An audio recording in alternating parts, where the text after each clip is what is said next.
CM Revanth Reddy ఎన్నికల ప్రచారం schedule ఖరారైంది. ఈ నెల 6 నుంచి 10వ తేదీ వరకు సుడిగాలి పర్యటన చేయనున్నారు. ఈ నెల 6న ఇబ్రహీంపట్నం, ఉప్పల్, సికింద్రాబాద్ కంటోన్మెంట్లలో రోడ్ షోలతో పాటు కార్నర్ మీటింగులు కూడా ఉండనున్నాయి. దీనిపై మా ప్రతినిధి భవిత గాంధీ భవన్ నుంచి ఫోన్ లైన్లో అందిస్తారు. భవిత, చెప్పండి.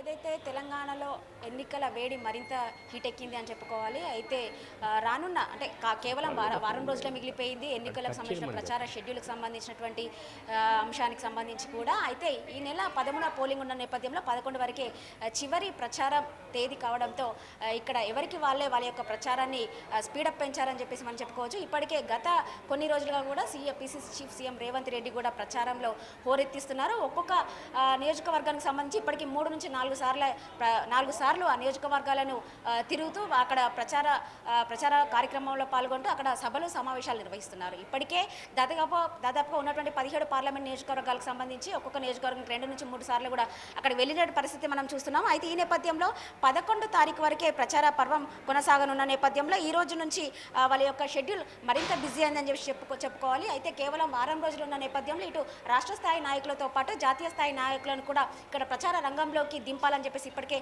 టీపీసీసీ భావిస్తుంది. అయితే ఈ నేపథ్యంలోనే రేపటి నుంచి కూడా సీఎం షెడ్యూల్ కూడా ఖరారైంది. అయితే రేపు సాయంత్రం 6 గంటల ప్రాంతంలో ఇబ్రహీంపట్నంలో ఒక రోడ్ షోలో నిర్వహిస్తూ అక్కడ ఒక కార్నర్ మీటింగ్లో కూడా పాల్గొంటారు. అంతేకాకుండా 7:30కు అక్కడ ఇబ్రహీంపట్నం రోడ్ షో అనంతరం కార్నర్ మీటింగ్ అయిపోగానే వెంటనే ఉప్పల్ రోడ్ షోలో పాల్గొంటారు. అంతేకాకుండా అక్కడ కార్నర్ మీటింగ్ కూడా నిర్వహించనున్నారు.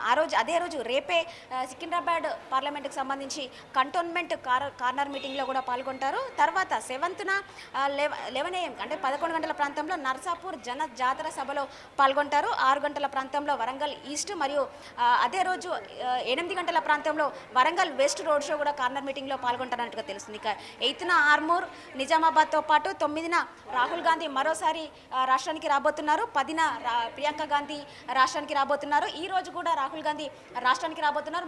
మరికొద్దిసేపట్లో నిర్మల్లో నిర్వహించే భారీ బహిరంగ సభకి కూడా ఇటు సీఎం రేవంత్ రెడ్డితో పాటు రాహుల్ గాంధీ అటెండ్ కానున్నారు. అక్కడ ఉన్నటువంటి ఆత్రం సుగుణ అంటే ఏదైతే ఆదిలాబాద్ నియోజకవర్గ ఎంపీ క్యాండిడేట్ ఆత్రం సుగుణ సంబంధించినటువంటి ప్రచార కార్యక్రమంలో రాహుల్ గాంధీ పాల్గొనున్నారు. మొదట అక్కడ ఉన్నటువంటి జన జాతర సభకు హాజరు కానున్నారు ఇటు సీఎం రేవంత్ రెడ్డితో పాటు రాహుల్ గాంధీ. అక్కడ సభలో పాల్గొంటారు. సభను ఉద్దేశించి కూడా మాట్లాడతారు. అక్కడ ఉన్నటువంటి ఆదిలాబాద్కు రావాల్సినటువంటి పెండింగ్ అంశాలపైన కూడా ఒక కీలక ప్రకటన చేయనున్నారు అని చెప్పేసి అక్కడ ఉన్నటువంటి ప్రజలు కూడా భావిస్తున్న నేపథ్యంలో అక్కడ ఎలాంటి ప్రసంగం ఉండపోతుంది అని చెప్పేసి ఆసక్తిగా ఎదురు చూస్తున్న పరిస్థితి కనబడుతుంది. అయితే ముఖ్యంగా ఆదిలాబాద్కి సంబంధించినటువంటి ఒక మహిళను బరిలోకి దింపము. తను ఇంతకుముందుకు ఒక విద్యావేత్త అంటే ఒక టీచర్ వృత్తి నైపుణ్యం కలవారు. వాళ్ళు బలహీన వర్గాలతో పాటు ఇటు ఆదిలాబాద్కి సంబంధించినటువంటి నియోజకవర్గ ప్రజల తరపున కూడా చాలా వరకు అన్నిట్లలో కొట్లాడిన పరిస్థితి కనబడుతుంది. కాబట్టి అక్కడ ఖచ్చితంగా ఆదిలాబాద్కి సంబంధించినటువంటి మహిళను గెలిపే లక్ష్యంగా పనిచేయాలని చెప్పేసి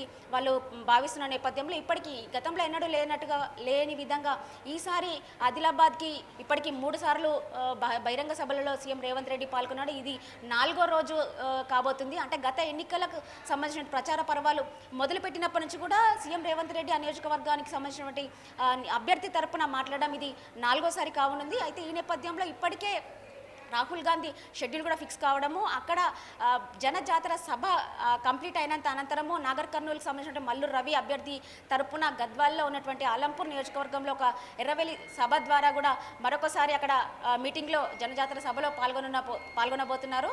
నాగర్ కర్నూలు ఎంపీ అభ్యర్థి అయినటువంటి మల్లు రవి రోడ్ షోతో పాటు అక్కడ ప్రచారంలో కూడా పాల్గొనున్నట్టుగా తెలుస్తుంది. అయితే ఇటు అగ్రస్థాయి నాయకుల ప్రచారాలు ఇక్కడ కొనసాగనున్నాయి. అయితే ఈరోజు రాహుల్ గాంధీ అనంతరం రేపు ఎల్లుండి వరుసగా 3 డేస్ ప్రియాంక గాంధీ మొదట రాష్ట్రానికి వస్తున్నారని చెప్పేసి భావించినప్పటికీ కొంత మేరకు ఇతర రాష్ట్రాల షెడ్యూల్ ఫిక్స్ అయిన నేపథ్యంలో కేవలం 10వ తారీఖే ప్రియాంక గాంధీ తెలంగాణ రాష్ట్రానికి వస్తున్నట్టుగా తెలుస్తుంది. ఆ రోజు దాదాపుగా 3 నుంచి 5 నియోజకవర్గాలలో వాళ్ళు ఇటు సభలతో పాటు కార్నర్ మీటింగ్లతో పాటు రోడ్ షోలలో పాల్గొనున్నట్టుగా తెలుస్తుంది. అయితే ఈ నెల 9న మరోసారి రాహుల్ గాంధీ తెలంగాణకు వస్తున్నారో ఆ రోజు ఇటు కరీంనగర్తో పాటు నిజామాబాద్లో జరిగేటువంటి భారీ బహిరంగ సభలలో కూడా పాల్గొంటారు. అంతేకాకుండా ఇటు ఏఐసీసీ అగ్రనేతలు ఏఐసీసీ చీఫ్ అయినటువంటి మల్లికార్జున ఖర్గే కూడా రాష్ట్రంలో ఇక్కడ ప్రచారంలో పాల్గొన్నట్టుగా తెలుస్తుంది. అయితే ఇప్పటికే దాదాపుగా 11న ప్రచార పర్వం ముగుస్తున్న నేపథ్యంలో ఇప్పటికే సీఎం రేవంత్ రెడ్డి యొక్క షెడ్యూల్ పూర్తిగా ఖరారైనట్టుగా తెలుస్తుంది. అన్నీ తానే